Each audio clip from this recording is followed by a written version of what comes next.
Mesdames et messieurs, bonjour. Salut les amis, j'espère que vous allez bien. Bienvenue à la chaîne Ibra Show TV. Comme d'habitude, j'espère que vous allez liker et aimer ma vidéo et de s'abonner de plus en plus. Sur cette vidéo-là, je vais parler en fait du derby de Casablanca du Maroc en fait entre le Raja et le Wydad de Casablanca qui s'est joué aujourd'hui à 15 h d'après-midi et qui a fini par une victoire du Raja de Casablanca 1-0.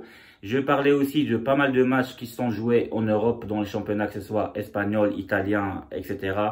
Que ce soit hier ou aujourd'hui. Et je vais parler aussi de la finale du mondial des clubs entre Liverpool et Flamengo. Je vais me permettre de parler un petit peu en marocain, en arabe, etc. Parce que je vais commencer par parler du grand derby entre le Raja et le Wydad. Donc comme ça, les Marocains aussi qui comprennent pas le français puissent comprendre. Et bien sûr, quand je parle en général en français, je vais traduire. S'il y a quelque chose en marocain, je vais traduire en français. Donc commençons justement par deux matchs, le grand derby qui est connu dans le monde entier entre le Raja et le Wydad de Casablanca. Ce match-là qui s'est terminé par la victoire du Raja de Casablanca 1-0 en fait au stade Mohamed Khamis, ça veut dire Mohamed V à Casablanca. Comme d'habitude, il s'est joué dans une ambiance très très jolie. C'est vrai qu'il n'y avait pas tous les tifos, tout ça comme d'habitude, parce qu'il y avait un problème avec le système, on va dire la loi marocaine, qui a interdit un petit peu les grands tifos, tout ça. Mais après, on verra, parce que d'après ce qui s'est passé avant, il y a eu quelques, on va dire, violences. Donc peut-être qu'après, ils vont les laisser refaire les tifos. Mais aujourd'hui, j'ai l'impression qu'il n'y a pas eu autant de tifos qu'on connaît d'habitude par les supporters. Mais il y avait quand même une très très bonne ambiance dans le terrain et en dehors du terrain, bien sûr. Et surtout après ce qui s'est passé en Coupe d'Arabe, donc le match qui était phénoménal, qui s'est joué entre les deux équipes 4-2. Et le Raja a arraché le match nul 4-2 à la dernière seconde du match. Et elle s'est qualifiée en quart de finale de la Coupe d'Arabe avec une remontada historique. Donc ça a fait que ce match a eu aussi un charme parce que il joue dans le Botola, c'est-à-dire le championnat del Maghreb, le championnat du Maroc. Et ça veut dire que en fait le Wydad elle était deuxième au classement de ce championnat-là, à un point d'écart de Berkane, et elle avait en fait 19 points. Alors que le Raja elle avait que 14 points, sachant qu'elle avait pas mal de matchs au moins bien sûr. Mais le Raja elle avait vraiment besoin d'une victoire pour pouvoir essayer de grimper pas mal de places en classement du championnat del Maghreb. Et essayer تحاول تتنافس في الدوري المغربي يعني pour essayer de concurrencer en fait tout simplement le Wydad et Berkane sur le championnat marocain. Donc c'était important pour le Raja qu'elle gagne ce match-là et c'est ce qui est arrivé justement. Donc je vais commencer par parler déjà des formations et les systèmes avec lesquels ils ont joué ces deux équipes-là dans ce match-là. Donc le Wydad a joué avec un système de 4-5-1, on va dire. Et le Raja, elle a joué avec un 4-3-3 classique. Donc le Wydad, elle a joué avec la formation suivante. En gardien de but, il y avait el Haris Tagnaouti. En défense centrale, il y avait Asrir avec Ashraf Dari. Et en arrière gauche, il y avait l'Amloud. Et arrière droit, il y avait Noussair. En milieu de terrain, il y avait Gadarine, il y avait Brahim Nakash et Walid Karti qui est revenu de blessure. Il commence à jouer maintenant de plus en plus. Et en attaque, il y avait donc les trois joueurs, Badir Ouk, il y avait Ismail Haddad et aussi El Kabi. Alors que donc c'était vraiment un système de 4-3-3. Et ce qu'on remarque ici, c'est que le fait que Wydad, il n'y avait pas Komara, donc en défense centrale, c'est Asseli qui a joué. Et donc c'est ça qui va jouer peut-être un détour pour le Wydad. Et on va parler de ça plus tard. Raja avait joué avec une formation la suivante, c'est Zniti en gardien de but. En défense centrale, elle a joué avec Abou Al-Falli et Achakir. En arrière droit, c'est Boutayeb qui est revenu de blessure et donc il commence à jouer les derniers matchs. Et en arrière gauche, c'est pas Nga, mais c'est plutôt Jbira qui a joué. Je pense que Nga il est blessé. Et au milieu de terrain, on a joué avec Ngoma, avec Arjoun et aussi Youb Nanah. Et en attaque, on a joué avec Mtwali, Rahimi et Malongo. Donc ça, c'est la formation de Raja et de Wydad. Donc, d'après ces formations-là, on voit que en fait, les deux équipes, ils n'ont pas joué avec leur équipe type, que ce soit en défense, parce qu'on voit que Raja, par exemple, elle a joué sans Badr Banoun qui est toujours blessé, Nga qui est aussi blessé apparemment, qui n'a pas joué. Donc la défense avec Achakir et Jbira, c'est une nouvelle défense. Donc c'est pour ça il y avait peut-être une peur aussi. Au milieu de terrain, elle a joué avec l'Arjoun et Nanah, sachant que normalement les meilleurs milieux de terrain avec lesquels elle joue Raja, c'est plutôt Mtouali avec Zakaria El-Wardi et voilà, et on fait une équipe plus offensive avec Haddad à place de Nanah. Et d'ailleurs aussi Ben Halib qui apparemment il y a eu des soucis, on sait très bien les soucis qu'il y a avec Raja Ben Halib, donc il a été carrément écarté Ben Halib, donc ما لعبش. Donc Raja a un مشكل في الوسط terrain, ça veut dire que à mon avis que Jamel Slami il a fait une erreur, c'est que le fait de ne pas faire jouer dès le début Metwali au milieu de terrain et Haddad avec Rahimi et Malago devant. Ça, j'ai trouvé que c'est pas normal qu'il fait pas ce système normal. Et là, il change à chaque fois le système. Tu joues contre Wydad Baidawi, bah tu laisses avec le même système qui est le meilleur. Ça veut dire Metwali autant que numéro 10, Sana Al-Alab. Et on sait que Haddad, que c'est un bon joueur en fait, même s'il est attaquant, tu peux le mettre aussi autant que ailier gauche. Pourquoi pas? D'ailleurs, quand il a fait rentrer justement en deuxième période, bah, c'est là où il y a eu le but, etc.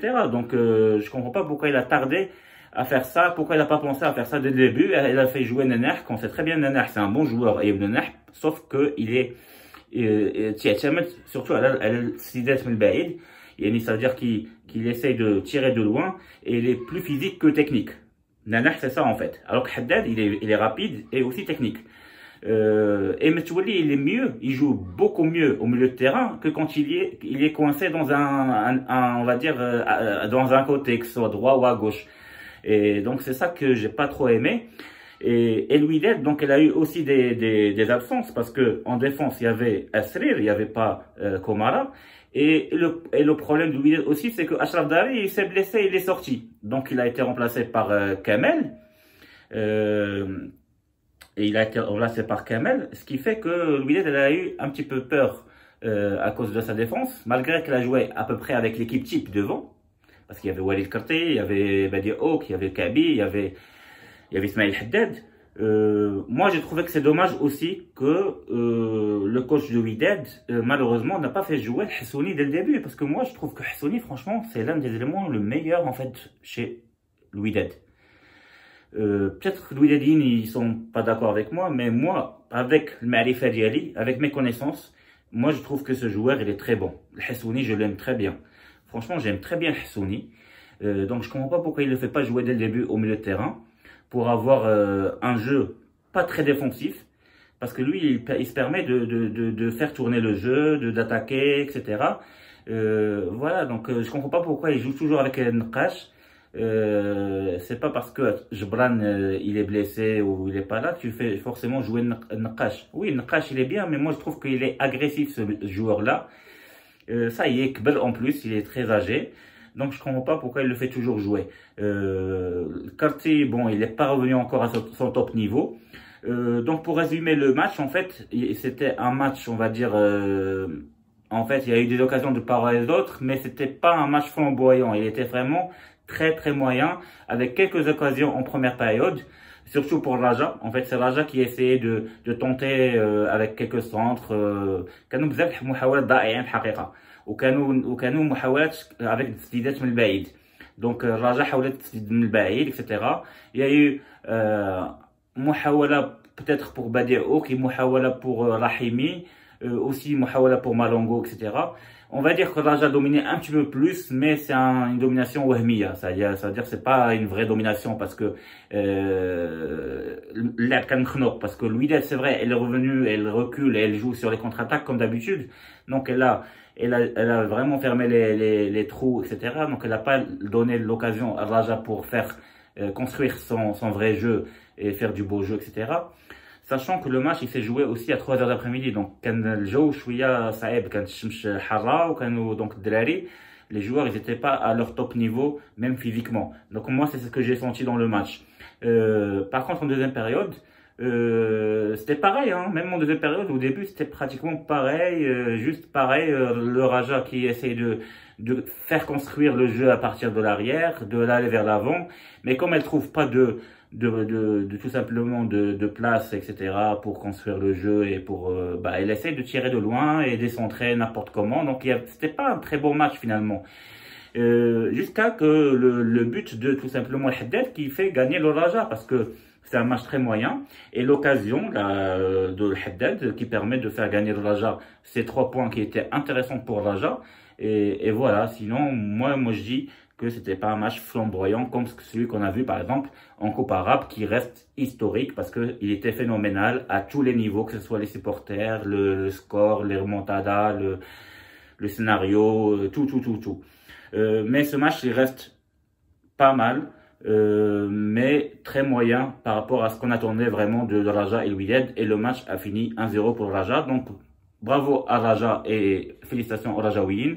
Et hard luck pour le Wydad. Et au moins, on a maintenant un championnat du Maroc qui joue dans on va dire, avec plus de suspense. Tout simplement parce qu'on ne sait pas qui pourra gagner ce championnat-là. Parce que maintenant, avec Berkane, El Raja et le Wydad, plus Jdida et Maghreb Chitouani, donc les 5 qui sont devant au classement, donc on ne peut pas savoir qui va gagner. Voilà, donc ça c'est ce qui concernait le match entre Raja et le Wydad. On pourra parler maintenant du match de la finale de la Coupe du Monde des clubs qui s'est joué entre Liverpool et Flamengo. C'était un match en fait, on peut dire aussi moyen malgré que c'était une finale. Moyen parce qu'il n'y avait pas... parce que tout simplement, le match il est allé jusqu'aux prolongations. Ça veut dire qu'il y avait beaucoup de peur. Et malgré que Liverpool a essayé de dominer la première période, mais le Flamengo, ils ont vite revenu. Ils ont essayé aussi de construire du jeu et faire pas mal de... Ils essayent toujours de construire de l'arrière vers l'avant. Ils n'essayent pas de juste jouer à l'anglaise. Et donc, ça a fait que c'était un match difficile pour marquer un but. Et le match l'a fini 0-0. Sachant que la dernière minute du match, Liverpool aurait pu marquer sur peut-être un penalty. On ne sait pas très bien si c'était un penalty ou un coup franc. D'après la VAR, c'était peut-être un coup franc. C'était pas un penalty. Mais on n'a pas compris l'arbitre. Il a dit que c'était finalement, il n'y avait ni penalty, ni coup franc, ni rien du tout. Peut-être qu'il avait raison. Moi, j'ai vu, d'après ce que j'ai vu, moi je pense qu'il y avait coup franc. Mais d'après l'arbitre, il n'y avait pas coup franc. C'est-à-dire qu'il ne le touchait pas. Donc, ça aurait pu changer le match bien avant les prolongations. Mais en fin de compte, ce qui s'est passé est passé. C'est qu'en prolongation, Sadio Mané réussit à faire une très bonne passe à Firmino qui lui tue le match en marquant un joli but. Et ce qui fait que Liverpool a gagné ce match-là. Et elle est devenue la championne du monde, on peut dire ça comme ça, parce que elle a gagné le Mondialito, c'est-à-dire la Coupe du Monde des clubs. Et c'est pour la première fois qu'elle gagne ce Mondialito, parce qu'elle avait perdu déjà trois fois auparavant, et même une fois en fait, contre cette même équipe du Flamengo. Voilà. Ce qui concerne le championnat espagnol, ce soir, on va avoir un très beau match entre le Real Madrid et l'Atlético Bilbao au Bernabéu à Madrid. Donc ça sera à 21 h. Et on a eu aujourd'hui un match entre le Betis de Séville et l'Atlético Madrid. Et c'est l'Atlético Madrid qui gagne 2-1 à l'extérieur, donc au Betis de Séville, grâce à un but de Correa et de Morata. Et hier, on a eu un très beau match entre FC Barcelone et Alaves qui a fini 4-1 pour Barça. Ce match-là, il était pas mal parce que Barça, à un moment donné, elle menait au score 2-0 grâce à un but de Griezmann et de Vidal. Mais Alaves est revenu en deuxième période à 2-1 et à un moment donné, le Barça commence à douter et la défense du Barça, elle n'est pas top cette année-là, sachant qu'ils ont déjà pris 21 buts. En peu de matchs en fait, on n'est même pas à la moitié du championnat, ils ont pris 21 buts, c'est pratiquement l'une des pires défenses du championnat espagnol. Et dans ce cas-là, elle commence à douter, mais comme d'habitude, il y a le petit génie de Messi qui marque un très très beau but. Il était entouré pratiquement de 3-4 joueurs et il arrive quand même à trouver l'espace, un petit trou pour pouvoir tirer, lancer son tir et enrouler et tromper le gardien d'Alaves, qui fait que Barça, c'est bon, elle mène 3-1, elle fait le break et du coup après ils finissent par marquer le 4e but et par un penalty de Suarez. Et voilà, donc Barça a gagné. Donc elle est devant Real Madrid de 3 points. Donc on va voir ce que Madrid va faire ce soir-là. Est-ce qu'elle va égaliser?